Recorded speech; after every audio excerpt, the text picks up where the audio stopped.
오후 1시 마켓뉴스나우 이동재입니다. 우리 증시 견조한 실적들이 연이어 발표됐지만 시장은 무겁기만 합니다. 증시 전반에 세론 현상 나타나면서 코스피는 7,500선을 내주기도 했고 코스닥은 연중 저점을 지나가고 있는데요. 오늘 우리 시장의 주요 뉴스는 무엇이 있을지 함께 살펴보시죠. 삼성전자가 AI 메모리 반도체 호황에 힘입어 역대 최대 분기 실적을 새로 썼습니다. 삼성전자는 오늘 잠정실적 공시를 통해 매출 171조 원, 영업이익 89조 4천억 원을 달성했다고 밝혔습니다. 매출은 지난해 동기 대비 129.31% 늘었고 영업이익은 같은 기간 1,810% 급증했습니다. 업계선 삼성전자가 발표한 올해 2분기 잠정 영업이익은 성과급 지급을 위한 충당금 약 17조 원이 제외된 수치로 협상이 진행 중이었던 1분기 성과급분 약 6조 원과 2분기 성과급분 11조 원을 고려하면 성과급을 제외하기 전 삼성전자의 올해 2분기 영업이익은 약 106조 5천억 원에 달할 것으로 추산하고 있습니다. 사실상 분기 영업이익 100조 원을 처음으로 돌파한 것이며 성과급 충당금을 반영한 영업이익으로 계산했을 때도 2023년부터 지난해까지의 3년간 합산 영업이익 82조 9천억 원보다도 많은 금액을 벌어들인 셈입니다. 한편 삼성전자는 올해 약 370조 원에 달하는 영업이익을 거둘 것으로 예상되며 내년엔 500조 원대 연간 영업이익 달성도 가능하다는 전망이 나오고 있습니다. 현재 시간 삼성전자의 주가 살펴보도록 하겠습니다. 삼성전자 장 초반부터 견조한 실적을 보였지만 계속해서 낙폭 확대되고 있습니다. 현재 시간 9% 가까이 떨어지면서 29만 원 선 지나가고 있습니다.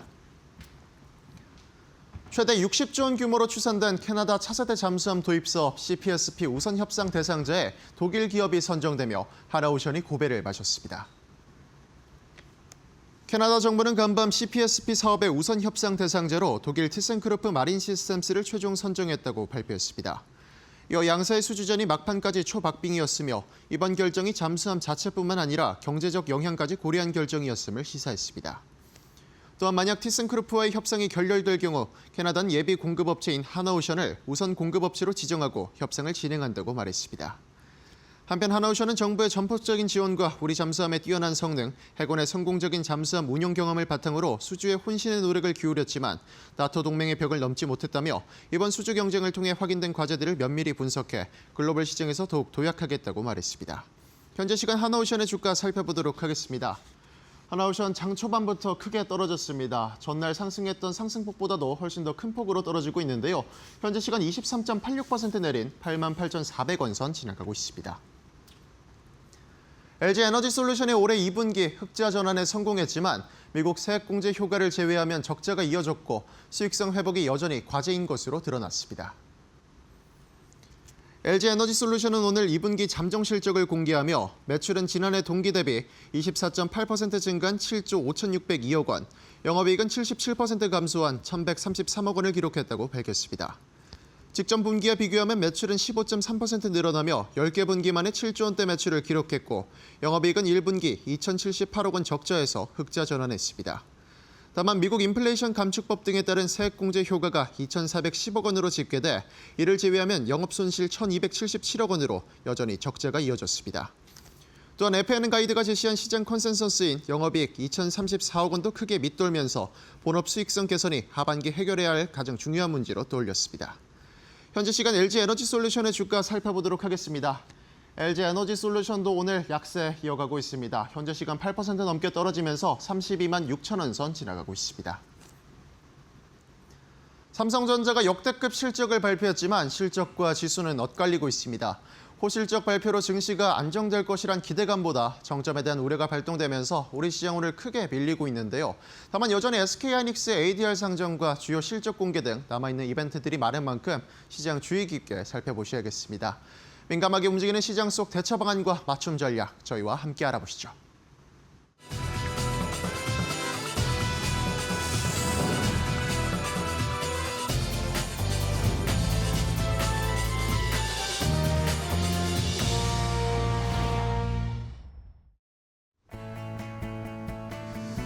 자, 오후장의 출발도 이데일리 TV와 함께 해주시죠. 마켓나우 3부 이어가도록 하겠습니다. 오늘은 시장이 좀 무겁습니다. 힘든 상황인데 시작하면서부터 속절없이 떨어지기 시작했고 삼성전자의 실적을 확인했음에도 불구하고 오히려 더 큰 차익 실현 물량이 나옵니다. 코스피가 대부분의 종목이 다 떨어지면서 코스피 또 매도 사이드카가 발동이 됐습니다.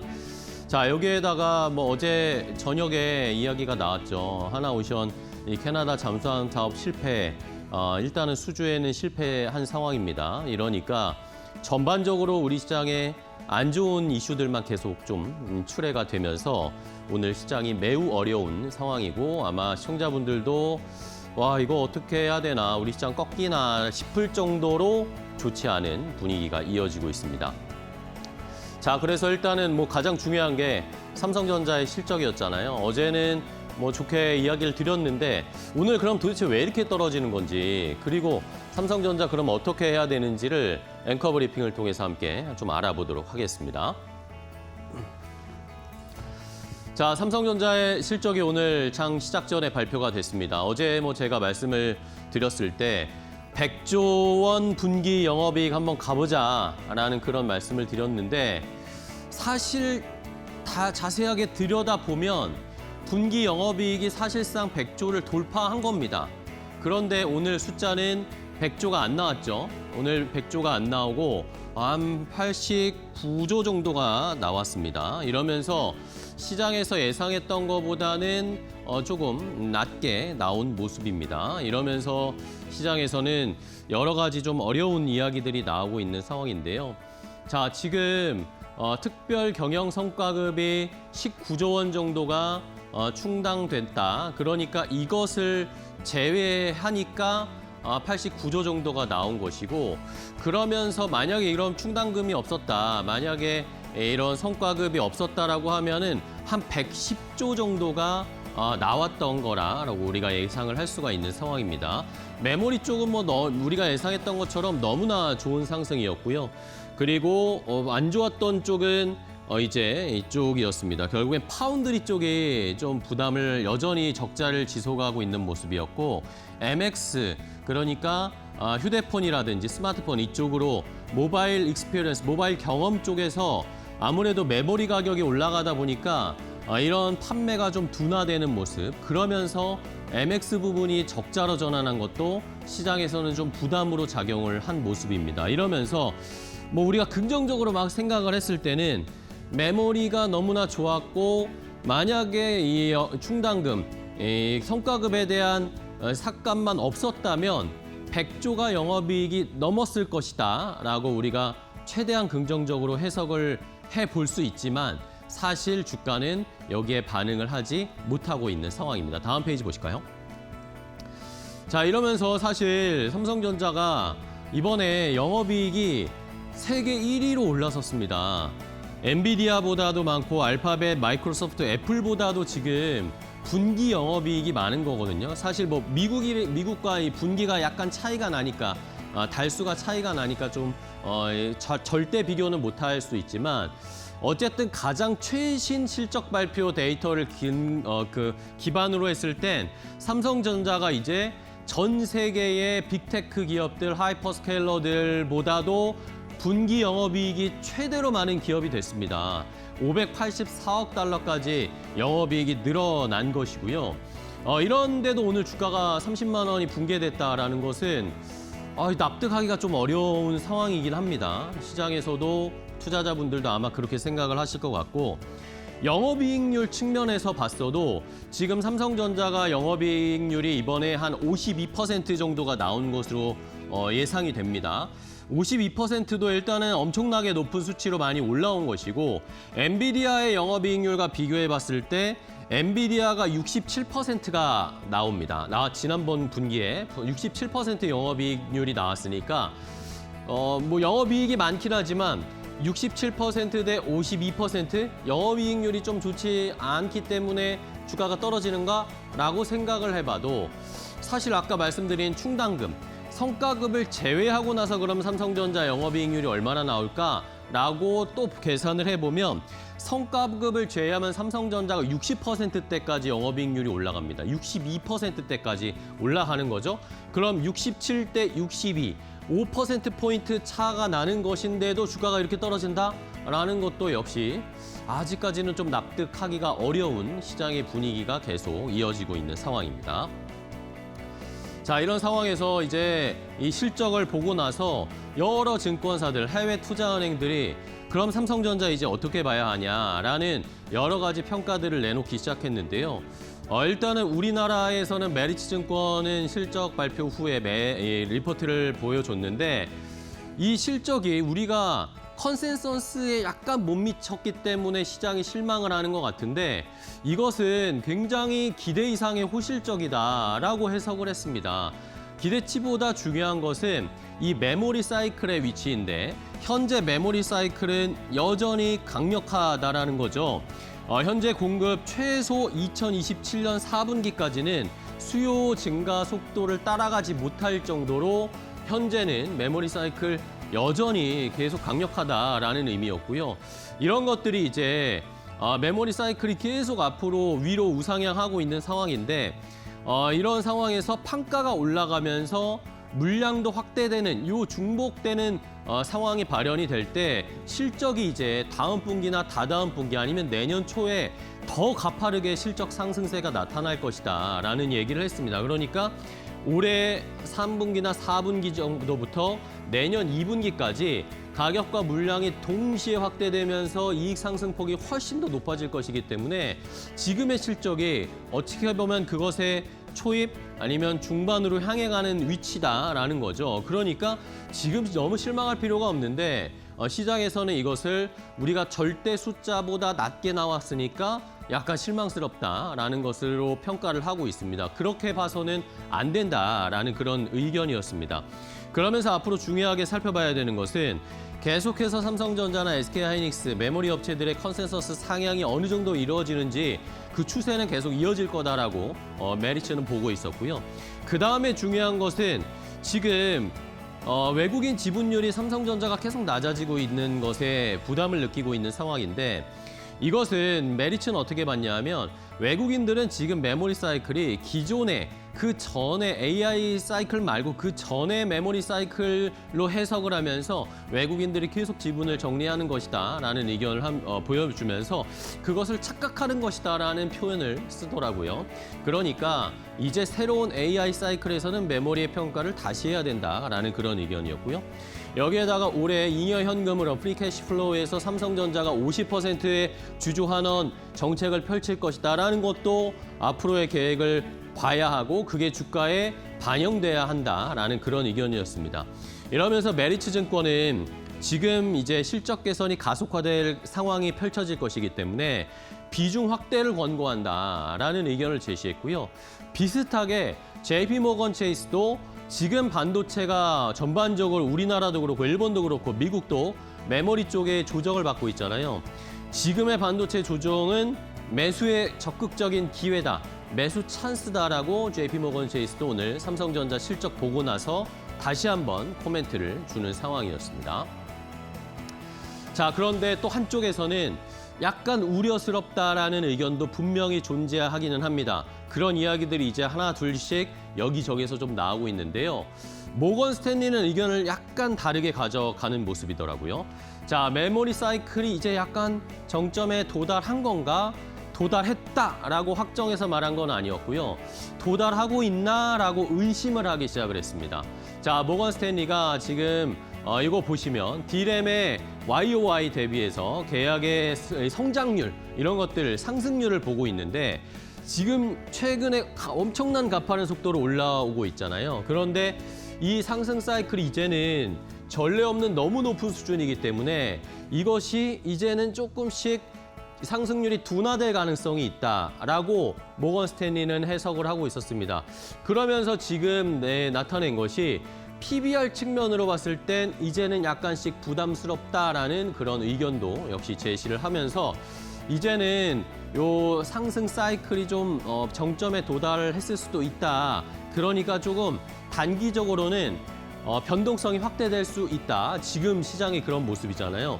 그리고 자금 순환매 영향으로 메모리 주가가 일시적으로 압박, 조정이 나올 가능성이 있다라고 의견을 제시했습니다. 하지만 여전히 중장기적으로는 모건 스탠리도 여전히 메모리 쪽은 긍정적이다. 실적이 잘 나올 것은 확실한데 단기적으로는 어쨌든 정점론이 나오면서 흔들릴 가능성이 있다라는 이야기를 계속했고요.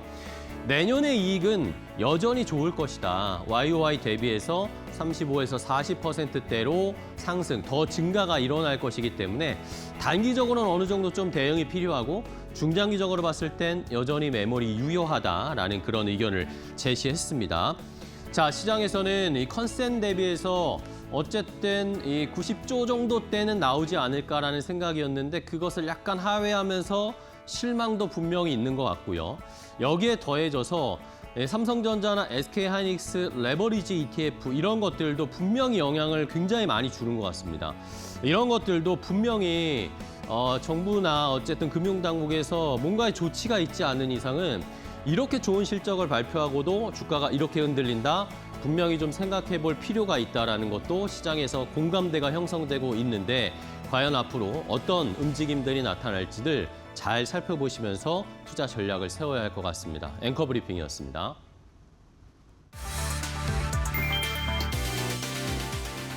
이재명 정부가 호남권 반도체 클러스터 조성 부지로 광주 군공항을 사실상 낙점했다. 정부는 약 290만 평 규모의 부지 확보가 가능하고 공항 부지 특성상 평탄화가 이미 이루어져 공사 기간을 줄일 수 있다는 점을 주요 강점으로 꼽았다. 광주 도심과 KTX역 접근성이 좋고 도로 공항 항만을 연계한 물류 여건도 갖춘 만큼 연구 인력 확보와 정주 환경 조성에 유리하다는 판단이다. 정부는 대통령 주재 민관합동 점검회의를 매달 열고 청와대 전담기구를 통해 부처 간 이견 조정과 사업 진도 관리를 직접 챙기기로 했다. 용인 반도체 클러스터도 속도전에 들어간다. 기업들이 계획한 팹 10기 투자를 앞당길 수 있도록 토지 보상과 전력 용수 공급 일정을 최대한 단축하겠다는 방침이다. 다만 광주 프로젝트는 군공항 이전 절차가 핵심 변수다. 이전 후보지 선정과 주민 수용성, 전력 용수 확보, 주거 교통, 교육 인프라 구축까지 해결해야 할 과제가 적지 않다. 부지 선정은 마무리 단계에 들어섰지만 실제 반도체 공장 가동 시점은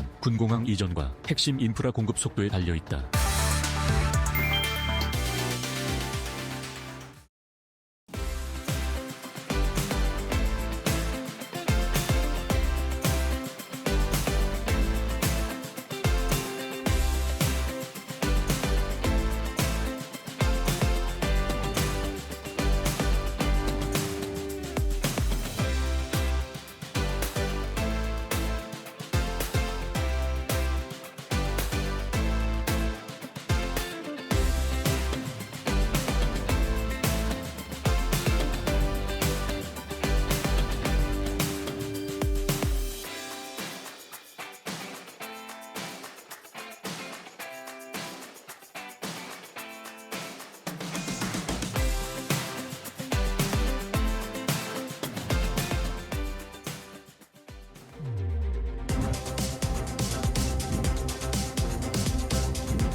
자, 오늘 시장에서도 돈 되는 섹터 테마 찾아서 종목까지 선정해서 알려드리겠습니다. 자, 오늘은 이데일리 TV 박근호 전문위원과 함께합니다. 위원님 안녕하세요. 안녕하십니까. 네, 반갑습니다. 자, 위원님과 오늘 시장 어렵습니다. 어려운 상황이지만 여기에서 또 돈 되는 기회를 찾아야 되겠죠. 첫 번째로 선택해 주신 돈 되는 섹터 테마는 뭘지 바로 공개하겠습니다. 자, 첫 번째 섹터는 엔터주를 주셨네요. 엔터 섹터, 엔터 테마를 좀 봐야 된다. 엔터주들이 참 소외를 받다가 그래도 7월 들어서는 조금씩 움직이더라고요. 시장이 삼성전자 하이닉스에만 집중되어 있던 것들이 이제는 삼성전자 하이닉스가 흔들리니까 시선이 다른 쪽으로 가는 것인지 그러면서 찾은 게 엔터인가라는 생각도 들고요. 엔터 어떻게 보세요, 위원님? 네. 지금 앵커께서 이제 멘트 주신 부분이 사실 지금 엔터, 화장품 이런 업종들에서 네. 사실 가장 키포인트거든요.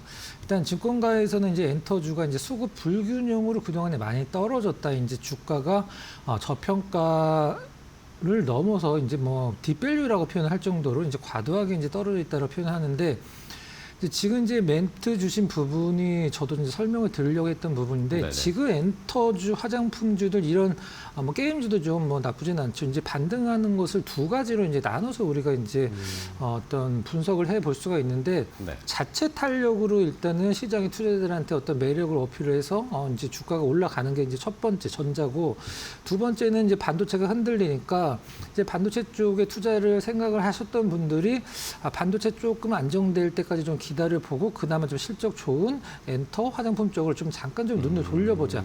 두 가지의 어떤 경우를 수를 두고 얘기를 한다라고 하면 전자는 뭐 당연히 긍정적이겠죠. 하지만 후자라고 한다라고 하면 이게 어떤 반도체 쪽으로 다시 한번 분위기가 옮겨간다라고 하면 사실 다시 이 화장품이나 엔터주들의 분위기가 좀 차갑게 식을 가능성이 상당히 좀 높다라는 부분은 좀 생각을 좀 많이 해볼 필요 좀 있죠.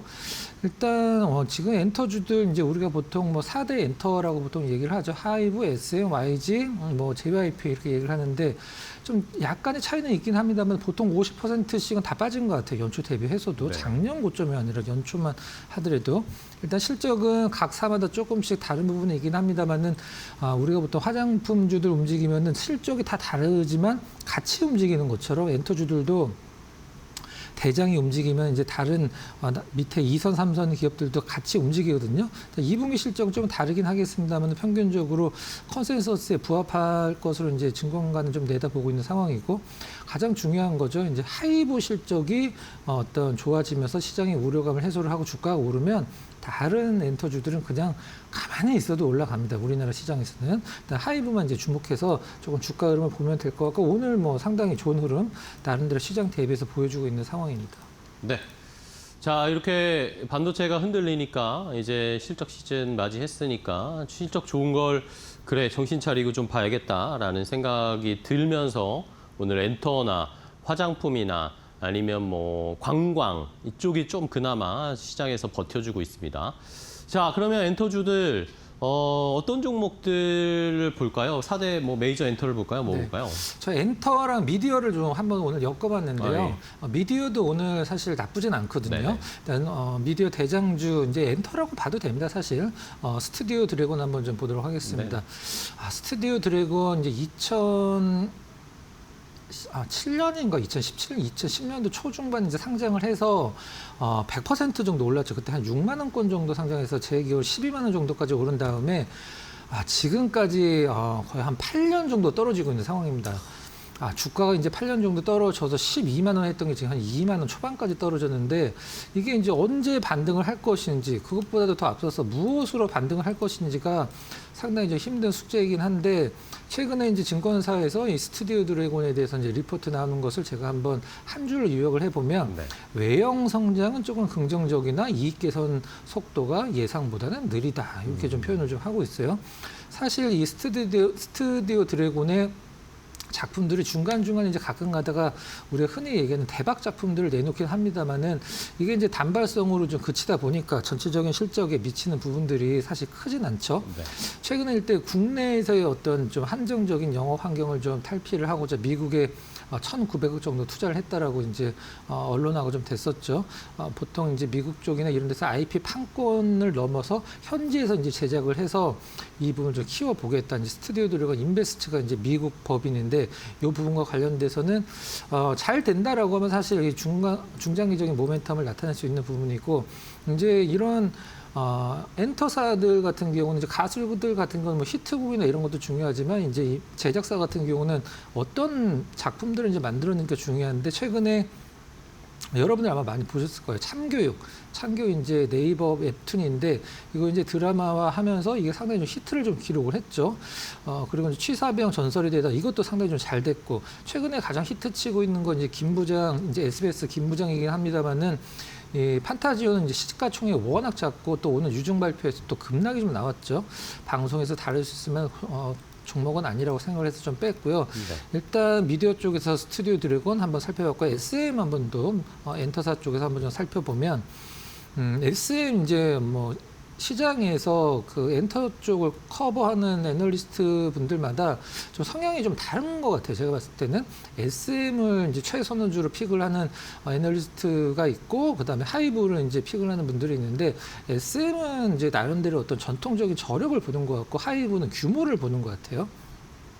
그다음에 NCT, 에스파 대한 활동이 일단 올해 이제 SM에 실적을 좀 견인을 할 것으로 예상을 하고 있고요. 이제 하트추 하츠, 라이즈 이 엔터주들 보면 이 가수들 이름이 사실 이 바이오에서 약 이름보다 좀 더 어려운 것 같아요. 제가 봤을 때는 일단 신인 보이그룹이랑 NCT 완전체가 이제 활동을 재개해서 네. IP 사업의 성장이 기대된다라고 합니다. 일단 엔터주들 같은 경우는 이런 은원 판매보다도 돈이 실질적으로 되는 것은 이제 월드 투어죠. 이제 음반 판매는 좀 꾸준하고 월드 투어는 한 번에 어떤 폭발적인 좀 매출이 좀 나오죠. 이런 부분들은 이제 나름대로 SM의 특징이라고 보시면 될 것 같아서 SM까지 한번 정리를 해봤습니다. 네. 자, 이렇게 콘텐츠 스튜디오 드래곤 하나랑 SM 엔터주를 봤는데, 그러면 토픽 종목 엔터주 중에 대장을 봐야 될까요? 어떤 종목 보세요? 네. 규모적인 측면에서 이제 하이브를 당연히 봐야 되고, 하이브가 올라가면 이제 따라서 올라가니까. 네네. 일단 하이브 이제 그 IP 이제 아티스트들 보면 최근에 언론에서 이걸 굉장히 많이 밀어주는 팀이 하나가 있는데, 이제 코르티스라고 남자 아이돌 그룹이죠. 이제 캐치아이 이제 여자 아이돌 그룹. 이제 두 아이돌 그룹들은 이제 우리 흔히 얘기하는 저연차 아티스트다 이렇게 표현을 하는데, 성장세가 굉장히 좋다라고 표현을 좀 하고 있고, BTS가 빌보드에서 1위를 했을 때 하이브 주가가 오히려 떨어지는 걸 보고, 그럼 뭐 갖고 올라가나라고 상당히 궁금했었는데, 일단 월드 투어를 이제 하고 있는 상황이니까 여기서 어느 정도 이제 매출이 나오는지를 우리는 이제 확인만 하면 되죠. 시장에서 상당히 긍정적으로 보고 있는 것 같아요. 2분기는 일단은 영업이익은 1,520억 정도 나올 것으로 예상을 하고 있는데, 전년 대비해서 130% 성장, 전년도에 별로 안 좋았죠. 하이브의 가장 큰 어떤 리스크는 아마 제가 말씀 안 드려도 여러분들 다 아실 거예요. 이제 방시혁 의장 이제 사법 리스크인데, 이 부분이 시장에서 일단은 그때까지 엔터주들의 흐름이 좋게 나오면 좋긴 하겠습니다만, 결과가 나왔을 때 좀 찬물을 끼얹는 부분이 좀 아니었으면 하는 바람이고요. 일단 가격적인 전략을 좀 제시를 해드리면, 워낙에 많이 빠져서 사실 그냥 여기서 실적 대비해서 주가의 어떤 리스크를 볼 필요성은 없다라고 생각을 하고 있어요. 매수가는 현재가, 목표가는 30만 원, 손절가는 조금 디테일하게 19만 8천 원을 한번 좀 설정을 해봤습니다. 네, 알겠습니다. 자, 하이브 다시 한번 도약을 기대해 보겠습니다. 최근에 하이브 주가는 조금씩 움직이고는 있습니다. BTS 월드 투어는 계속 진행이 되고 있고, 코르티스나 캐치아이 같은 또 저연차 팀들도 좋은 반응을 보이고 있는, 실적 과연 그러면 이번에 어떻게 나올지 한번 기대해 보면서 하이브 탑픽으로 골라드렸고요. 자, 다음 두 번째 돈 되는 섹터 테마도 확인해 보겠습니다. 어떤 테마인지 바로 공개합니다. 자, 이번에는 현대차 그룹주들을 좀 보자. 현대차 그룹 테마를 주셨는데, 자, 지금 우리가 삼성전자, SK하이닉스, 반도체, 메모리에 너무 집중되어 있는 사이에 이제 현대차 그룹을 또 약간 저희가 잊고 있었어요. 근데 여전히 열심히 하고 있는 상황이잖아요. 현대차 그룹은 지금 오히려 공략해 볼 수 있는 기회라고 보세요? 어떻게 보세요? 네. 주가만 본다라고 하면 사실 어제까지는 분위기가 나쁘진 않았습니다. 이제 네. 바닥권에서 살짝 탈피하려는 분위기였었는데, 오늘 일단 시장이 너무 좀 다운되면서 현대차 그룹도 어떤 직격탄을 좀 맞고 있는 상황이긴 하죠. 현대차 그룹 전체적으로 한번 보도록 하겠습니다. 일단 제가 항상 현대차를 말씀을 드릴 때, 이제 현대차는 실적에 의해서 어떤 수치로 주가가 움직이는 구간은 이미 지났다라고 말씀을 드렸었는데, 주가가 이미 과거에 실적으로 움직였을 때 구간보다 위에서 많이 처졌다 손 치더라도 훨씬 위에 있기 때문에, 실적이 웬만큼 빠져서는 사실 실적 갖고 움직이진 않을 거예요. 반대로 얘기해서 실적이 좋아도 상방을 잡지 않겠다는 뜻으로 이해를 하셔도 됩니다. 일단 현대차도 일단 삼성전자, 하이닉스 못지않게 영락권에 10년간 42조 투자. 현대차 입장에서 굉장한 거죠. 자율주행이나 항공 우주는 왜 들어가 있는지 모르겠습니다만, 하여튼 영락권에 42조 투자를 해서 거점으로 육성을 하겠다라고 발표도 했고, 일단 현대차니까 그래도 신차 효과를 살펴보긴 봐야 하겠습니다만, 이제 현대차의 캐시카우 역할을 하고 있는 두 차종이 얼마 전에 이제 신차 공개를 했죠. 그랜저랑 이제 아반떼인데, 이 부분은 이제 하반기에 모멘텀이 생길 것 같고, 최근에 나오는 현대차 그룹의 좀 약간 악재 뉴스라고 해야 될까요?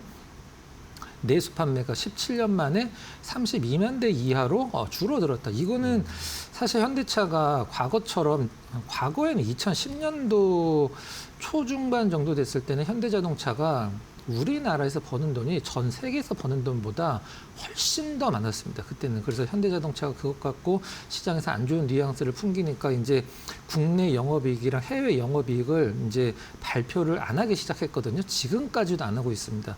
일단 32만 대 이하로 빠졌는데 뭐 여러분들 왜 빠졌는지 아실 거예요. 물론 현대차 자체적으로 어떤 판매 대수가 줄어든 것도 없지는 않겠습니다만은 테슬라가 국내 자동차에서 판매량 1위를 계속적으로 차지하고 있기 때문에 2분기 영업이익은 10% 정도 감소할 전망으로 보고 있고 어제 이제 이 뉴스가 많이 나왔죠. 이제 보스턴 다이내믹스 관련돼서 일단 해외 상장된 어떤 자회사들도 일단은 상장을 할 때는 상당히 좀 까다로운 부분들이 생겼다. 이제 주주 보호 의미라고 봐야 될 것 같아요. 몇 가지 좀 살펴보는 부분들을 일단 현대차 그룹에서 한번 살펴봐야 될 부분들 정리를 좀 해봤습니다. 네. 자, 현대차 그룹주들 한번 기회를 포착해봐야 되는데 그럼 종목들 빠르게 좀 체크해볼까요? 네. 어떤 거부터 볼까요? 뭐 현대차 그룹주를 보는데 현대차를 안 볼 수는 없겠죠. 현대차. 일단 미국 판매량이 92만 대를 역대 최고치를 기록을 했는데 영업이익은 조금 톤 다운되는 것을 감안을 해야 된다는 부분은 한번 많은 생각을 좀 해봐야 될 것 같고요. 뭐 왜 일단은 미국 시장에서 가장 많은 판매 대수를 기록을 했는데 영업이익 감소를 하냐. 돈이 많이 되는 제네시스가 판매가 상당히 많이 줄어들었죠. 일단은 최근에 달러 강세는 여러 가지 우호적인 환경이 있긴 했었습니다만은 유럽에서 좀 전기차 판매 부진도 있었고 그다음에 좀 노조 관련돼서 이런 부분들도 리스크로 부상을 하고 있다는 점 체크를 하시면 될 것 같습니다. 두 번째 종목은 현대제철을 좀 준비를 했고요. 현대차 그룹이 계열사가 생각보다 굉장히 많아요. 10개 중반 정도 되죠. 일단 최근에 나온 부분은 HMG, 퓨처 컴플렉스. HMG는 보스턴 다이내믹스에 투자한 이제 미국 법인이기도 한데 그게 이제 우리나라의 퓨처 컴플렉스라고 생기죠. 현대차에서 8조 투자하는데 거기에서 현대제철이 5,164억을 담당을 했다는 부분들. 일단 가장 중요한 부분은 현대제철이 현대모비스 지분을 6% 이상 갖고 있다는 부분이 나중에 어떤 주가적인 측면에서 굉장히 이게 포커스가 집중이 될 가능성이 높기 때문에 이 부분까지만 현대제철을 한번 살펴보면 될 것 같습니다. 네. 자, 마지막으로 그러면 토픽 종목 현대차 그룹주 중에서는 뭐 보세요? 현대모비스를 한번 모비스? 좀 준비를 해봤는데요. 시장의 모든 애널리스트들과 보스턴 다이내믹스에 집중하시는 분들이 입을 모아서 가장 이 종목을 봐야 된다라고 표현하는 게 바로 현대모비스죠. 왜 그러냐 하면은 현대모비스가 이제 보스턴 다이내믹스의 아틀라스의 일단 그 액추에이터를 일단 담당을 하기 때문에 일단 자동차 단순 부품 회사에서 피지컬 AI 이제 하드웨어 플랫폼 업체로 변화를 할 것이다. 언제까지 일단은 이게 될 것인가 이제 숫자로 나오는지는 이제 그게 중요하긴 합니다만은 주가는 실질적으로 이제 수치 나오기 전에 기대감 때문에 오를 때가 훨씬 더 많으니까 그 부분. 하지만 가장 중요한 것은 보스턴 다이내믹스의 상장이 언제냐가 중요한데 시장에서는 좀 빨라도 2007년도 중반 정도를 보고 있는 것 같아요. 빨랐을 때 평균적으로 2008년도도 28년도도 일단 보고 있는 부분이긴 한데 좀 땡겨졌으면은 뭐 개인적으로 좀 좋겠다라는 바람을 좀 전해보고요. 네, 울산에 이제 현대차도 많이 투자를 좀 하죠. 배터리 조립 라인, 대구에 또 모터 제어기 생산 라인을 구축하는데 현대모비스도 투자를 한다. 가격적인 전략은 현재가 전후 많이 빠져 있기 때문에 부담 없고요. 목표가는 75만 원, 그 다음에 손절가는 7만 5천 원, 75만 원, 손절가는 44만 원으로 한번 정해보도록 하겠습니다. 네, 알겠습니다. 자, 현대모비스 지금 또 현대차 그룹주들도 조정을 많이 받은 상황인데 현대 보스턴 다이내믹스 상장뿐 아니라 신사업에 대한 기대감 한번 노려보면서 현대차 그룹주들도 잘 살펴보도록 하겠습니다. 자, 오늘 돈되는 섹터인 테마 박근호 위원과 함께 했는데요. 위원님 좋은 종목 알려주셔서 감사하고요. 다음 시간에 또 뵙도록 하겠습니다. 고맙습니다.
국내 증시 오후장 흐름 살펴보겠습니다. 우리 시장 현재 상황 좋지 않습니다. 코스피 지수가 계속해서 미끄러져 내려가면서 매도 사이드카까지 나온 상황이고요. 양 지수 모두 하락하고 있습니다. 업종별로도 보시다시피 파란불 들어와 있는 업종들이 훨씬 많은 상태인데요.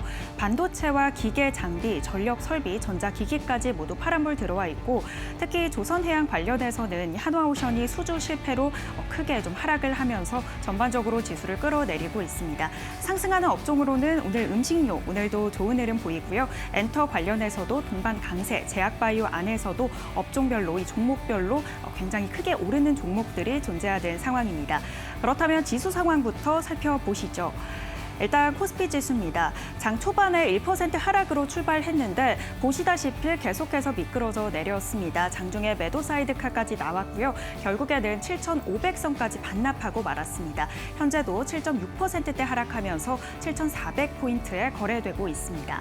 이어서 코스닥 흐름도 살펴보시죠. 오늘 굉장히 변동성 있는 장세를 보였습니다. 그래도 장 초반에는 2% 가까이 상승하기도 했는데 한번 하락 전환한 후에 보합권에서 움직임을 반복하면서 등락을 반복했습니다. 그러다 결국 힘이 빠졌고요. 현재 3.2%대 하락하면서 819선에 거래되고 있습니다. 이어서 수급 상황도 살펴보겠습니다. 오늘 이 외국인과 기관의 코스피에서 역시나 자금이 이탈하고 있습니다. 외국인 13거래일 연속해서 물량 덜어내고 있는데요. 현재 3조 1,000억 원대 현재 매도 물량 덜어내고 있고요. 오늘도 개인만이 홀로 지수 방어에 나서고 있습니다. 개인이 3조 2,000억 원대 순매수 보이고 있습니다. 코스닥에서는 코스피와는 정반대의 흐름이 이어집니다. 개인만이 팔자세를 보이고 있고요. 외국인과 기관 물량 담아내고 있는데 각각 1,000억 원대, 1,400억 원대 현재 매수세 보이고 있습니다. 두 가지 특징 테마도 이어서 살펴보겠습니다. 먼저 제약바이오입니다. 현재 이 코스닥 시장 안에서 그래도 좀 견조하게 상승하는 흐름 보이고 있는 테마인데요. 이 제약바이오 관련해서는 하반기에 빅 이벤트들을 앞두고 실적 기대감 받아가고 있습니다. 여기에 더해 코스닥 승강제 9월에서 10월에 좀 세부적인 안이 나온다라고 좀 알려졌는데 이 레벨 관련해서 프리미엄 종목 선별에도 기대감 붙고 있는 상황입니다. 종목별 흐름 살펴보겠습니다. 일단 D&D 파마텍이 크게 올라줍니다. 12% 넘게 오르면서 85,000원 선에 거래되고 있습니다. 지방 간염 관련해서 후보 물질에 대해 이제 확정 여부가 나올 예정인데요. 이외에도 GLP-1 비만 치료제 관련해서도 기대감 가져가고 있는 상황입니다. 이가켄바이오 4.15% 현재 빨간불 들어와 있고요. HLB가 1.95% 오릅니다. 지방 간암 관련한 이 치료제 물질에 대해서 좀 이슈가 있는데요. 이번에 FDA 상장 승인 기한이 23일로 만료가 될 예정입니다.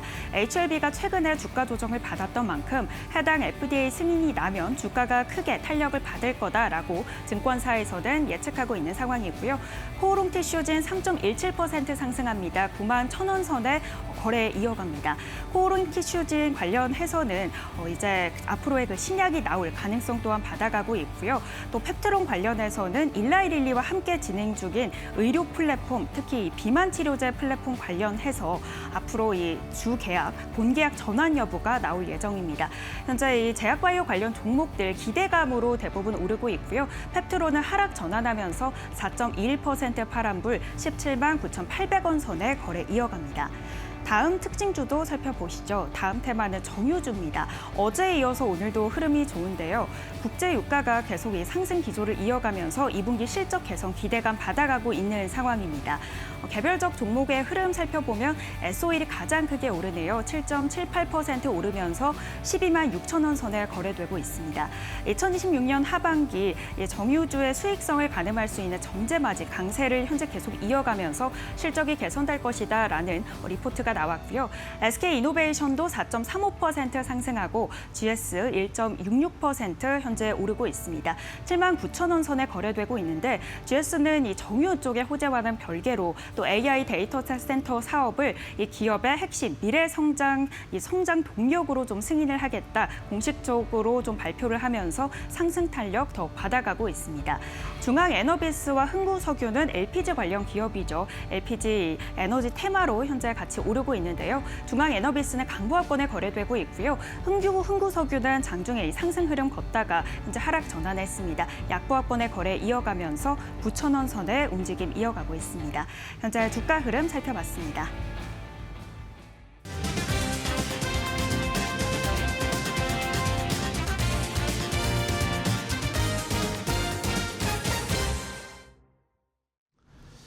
자, 오후장 종목 레이더로 이어가겠습니다. 종목 이야기하면서 시장의 분위기 살펴보겠습니다. 오늘 이데일리 TV 서동구 전문위원 모셨습니다. 위원님 안녕하세요. 네, 안녕하세요. 네, 반갑습니다. 자, 위원님과 함께 종목 이야기를 나눠보면서 시장을 파악해 볼 텐데 오늘 어떤 종목부터 첫 번째로 볼지 바로 확인을 해볼까요? 자, 한미약품입니다.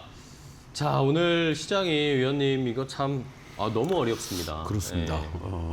어떤 면에서는 지난주 화요일에도 이와 같은 흐름이었었죠. 네. 시장이 우리가 뭐 검은 화요일이다 하면서 급락하는 과정 속에서 바이오 쪽이라든가 뭐 일부 다른 뭐 뷰티라든가 이런 섹터들이 올라오는 그런 흐름인데 현재 큰 그림에서 보면은 반도체와 관련된 삼성전자의 실적에 그나마라도 좀 기대를 해보려고 했는데 여지없이 무너지면서 전체적인 심리 자체가 크게 위축이 됐고 그러다 보니까 자연스럽게 실적이 그나마 나오면서 좀 뭐라 그럴까요? 가볍게 움직일 수 있을 만한 그러한 섹터 또는 그동안 많이 하락하고 하방을 다져주면서 반등의 위치에 있을 만한 그런 섹터나 종목으로 움직이고 그와 같은 흐름들 속에서 한미약품을 중심으로 한 제약바이오 쪽들이 나름대로 오전장까지만 해도 좋은 흐름을 보여주었습니다. 네.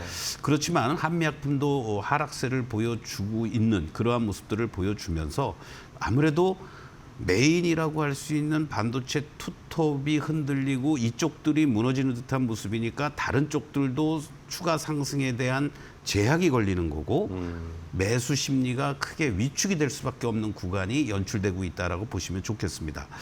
굳이 한미약품을 말씀드리는 이유는요. 그럼에도 불구하고 우리가 어떤 본업이라든가 또는 어떤 제약업종 쪽에서의 가장 중요한 포인트는 신약 개발 능력이라든가 기술 수출이라든가 아니면 또 실적이 안정적으로 나오는지의 여부가 중요한 세 가지 포인트라고 볼 수 있는데 한미약품 같은 경우에는 지난 10년간 매출의 17%를 R&D에 투자를 하면서 대사질환이라든가 희귀질환과 관련된 신약 개발이라든가 기술 수출의 경쟁력을 확보하고 있다는 것이 이제 입증이 됐고요. 또 최근에 이제 캐나다 바이오 기업인 앱토즈를 자회사로 공식적으로 편입을 하면서 백혈병 신약 후보 물질에 대한 독점적인 개발권을 다시 확보하게 됐다라는 거. 이러한 부분이 시장에서는 계속 반영이 돼주고 있는 거 아니냐라고 볼 수가 있겠고 공식적으로 공시가 나왔었죠. 2분기 매출 1조 3천억. YY 기준으로 35%, 영업이익도 4,300억 원으로 2분기 최대 영업이익을 기록할 정도의 77% 이상 급증해 주는 것으로 이렇게 공시가 나왔습니다. 이러한 부분들을 감안한다라면 결국은 시장에서 비빌 언덕은 제약바이오 한미약품을 기준으로 본다라면은 향후에 신약 개발이라든가 기술 수출 거기에 실적도 안정적으로 뒷받침돼 준다라는 거 이러한 부분이 과도하게 하락에 따른 기술적 반등도 나올 수 있는 구간이다라고 볼 수가 있겠는데 일봉의 모습을 먼저 좀 보시도록 하겠습니다. 네. 일봉의 모습을 보시면요 항상 이 40만 원을 중심으로 해서 하방을 잡고 반등 시도가 계속해서 이루어지는 모습을 보여주었다라고 볼 수 있습니다. 올 초에도요. 지금 모습을 보시면 이 40만 원에서 지지를 보여주고 그리고 단기적으로 상승하면서 60만 원을 넘어가는 이러한 모습을 한번 보여줬었고요. 그리고 그 이후에 또 전체적인 가격과 기간 조정이 연출이 되면서 지난 5월 달에도 40만 원에 대한 지지력을 보여주고 직전 고점까지 또 대반등 주는 모습들 그리고 이제 이번 구간에서는 40만 원이 순간적으로 이탈이 되는 이러한 모습들이 연출이 됐지만 지난주를 기점으로 이 40만 원이 올라와서 주면서 다시 한번 올라오는데 한 가지 문제가 결국은 장기 이평선이 위치해 있는 자리 이 48만 원을 중심으로 해서 그리고 또 지난번 구간들 속에서의 나름대로 넥라인이라고 할 수 있는 이 48만 원이 결국은 현재 시점에서는 강한 저항으로 작용이 될 수밖에 없다라고 말씀을 드릴 수가 있습니다. 그렇다면 한미약품을 보유하고 계신 분들의 입장에서는 지금은 자리는 하단부에 위치해 있는 자리들이기 때문에 굳이 매도할 필요는 없지만 신규 진입은 이 40만 원 초반에 대한 지지력을 확보하거나 또는 48만 원이 안착이 돼주는 흐름이 연출이 될 때 이 매물이 잘 소화가 되는구나라고 판단하시고 또 무엇보다도 중요한 것은 그러기 위해서는 어떻게 되겠어요? 여기서 거래가 실렸던 것처럼 거래가 급증해 줘야 되는데 거래가 나타나지 않고 있다는 거죠. 그렇기 때문에 오늘도 윗골이 달리면서 밀릴 수밖에 없는 구간들이다. 무리하게 45만 원 이상에서는 추격 매수는 자제, 40만 원 초반 오면은 단기 접근, 40만 원대 후반에서는 일정하게 이익 실현, 그리고 48만 원이 안착이 돼주면서 거래가 실려주고 돌파가 된다라면 그때 좀 더 여러분들이 관심 있게 보시면 좋겠다라고 말씀을 드리겠습니다. 네, 알겠습니다. 자, 한미약품 뭐 오늘 그나마 힘을 내주는 게 제약바이오 쪽인데 코스닥에서도 그나마 제약바이오 종목들이 조금 빨간불을 켜고 있는 상황입니다. 자, 첫 번째 한미약품을 확인을 해봤고요. 다음 두 번째 종목도 바로 체크해 보겠습니다. 어떤 종목인지 공개합니다. 자, 두 번째는 삼성 SDS입니다. 오늘 사실 뭐 삼성전자, 하이닉스를 포함해서 AI 연관된 종목들은 그냥 다 엄청난 급락이 나오고 있는데 SDS만 유일하게 거의 빨간불을 켜고 있어요. 이렇게 봐도 좋을 것 같아요. 그러니까 하드웨어 쪽과 관련된 부분의 어떤 고성장세 속에서의 네. 거의 뭐 삼성전자 기준으로 보면은 매일같이 1조 원씩 버는 거 아니겠습니까? 3분기 기준 그쵸. 뭐 90일 동안 90조라고 그쵸. 우리가 보면 하루에 1조 정도였죠. 근데 이러한 부분에 대한 성장의 모멘텀 또 이렇게 눈높이가 워낙 높아졌고 그럼 그렇게 해서 자연스럽게 뭔가 소프트웨어 쪽에 우리가 이제 좀 더 관심을 가져야 된다. 이러한 측면으로 이제 볼 수가 있겠고 정부에서도 AI 소버링과 관련된 여러 가지 지금 하고 있는데 구체화되는 건 없습니다만은 이거 어쨌든 준비는 하고 있다라는 거죠. 네. 지난 3월 달에도 이 삼성 SDS가 주축이 되면서 컨소시엄이 구성이 돼가지고 국가 AI 컴퓨팅 센터 구축 사업자가 선정이 됐습니다. 지금 계속 하고 있다라는 얘기고 또 SDS의 경우 클라우드 부문이라든가 관리형 서비스업 MSP의 확장이 지속이 되면서 이 부분과 관련된 특히 가장 핵심적인 AI 데이터 센터 부분에서 31년까지 매출 6조 6천억, 영업이익 1조 원을 목표로 회사 차원에서도 그렇고 그룹 차원에서도 그렇고 지금 진력을 다하고 있고 네. 지금 일봉의 모습으로 한번 보시면요. 지난 의미 있는 자리들이 지난 5월 달에 한번 나왔죠. 이때 이제 우리가 얘기하는 대규모 투자와 관련된 자본 유입에 대한 기대감들 이런 것들이 어우러지면서 이제 급등을 했다가 원위치가 됐습니다. 근데 이 주가를 보시면요. 최근에 주가의 움직임들을 보시면 삼성전자든 하이닉스든 모든 종목들 IT 소부장도 그렇고 이 고공권에서 조정을 보이면서 밀려 내려오는데 이 친구는 이미 뭐 제반 이평선들 장기평균선들 할 것 없이 다 미리 다 내려왔습니다. 그러니까 내려오니까 어떤 면에서는 더 이상 뭐 여기서 빠질 게 뭐가 있겠어. 이런 어떤 분위기들이 나타나면서 외국인 또는 기관들의 매수세가 조금만 들어와도 반등 시도를 하는데 본격적인 레이스는 아직은 부족하지 않을까 이런 말씀을 좀 드릴 수가 있겠고 다만 어떠한 우리가 시장이 이렇게 흔들릴 때 뭐 은행주 쪽으로도 가기도 하고 하면서 대체 또는 베타가 좀 낮은 이러한 쪽들 방어적인 측면에서 본다라면은 현재 가격에서 분할 매수에도 큰 무리가 없지 않을까. 그리고 계속 장기적으로 지지력이 확보가 된 이 18만 원을 이탈가로 잡아주시고요. 짧게는 25만 원 정도를 1차 목표가로 설정하는 것도 하나의 방법이 되지 않을까 이렇게 말씀드리겠습니다. 네, 알겠습니다. 자, 이렇게 삼성 SDS까지 체크를 해봤습니다. 최근 미국도 약간 그런 모습이 나타나던데 지금 뭐 반도체 칩 쪽에 워낙 잘 갔다가 멈추고 소프트웨어 쪽으로 미국도 약간 옮겨가는 거 아닌가 그런 약간 의견들도 있거든요. 네. 우리나라에서도 한번 그런 기회를 포착하는 종목으로 삼성 SDS를 위원님이 소개를 해주셨습니다. 자, 오늘 오후장 종목 레이더 서동구 위원님과 함께했습니다. 위원님 오늘 또 좋은 종목 알려주셔서 감사하고요. 다음 시간에 또 뵙겠습니다. 고생하셨습니다. 자, 마켓나우 3부 저희가 준비한 종목은 여기까지 소개를 해드리고요. 저희는 내일 오후 1시에 또 더 좋은 종목 가지고 인사를 드리도록 하겠습니다. 끝까지 시청해주신 여러분 고맙습니다.